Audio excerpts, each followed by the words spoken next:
நடிகர் விஜய் தமிழக வெற்றிக் கழகத்தினுடைய தலைவர் பரப்புரையில் ஈடுபட்ட கரூர் நகரமே இன்று அதிகாலை சோகத்தில் மூழ்கி இருக்கிறது என்று சொன்னால் அது மிகையாகாது. நேற்று இரவு நடந்த தள்ளுமுள்ள ஸ்டாம்பீடிலே இதுவரை 40 பேர் உயிரிழந்திருக்கிறார்கள் என்று சொல்லப்படுகிறது. இதிலே பல குழந்தைகள், பல பெண்கள், ஏராளமான கைக்குழந்தைகளை எடுத்துக்கொண்டு விஜயுடைய கூட்டத்திற்கு பெற்றோர்கள் எப்படி வருகிறார்கள் என்ற மிக சோகமான ஒரு கேள்வி எழுகிறது.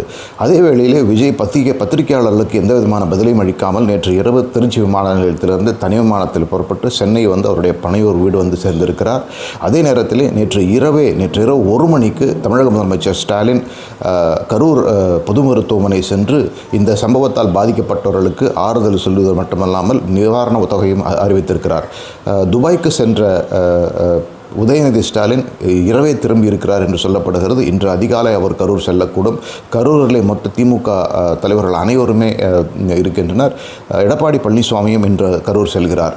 மொத்தத்தில் விஜயுடைய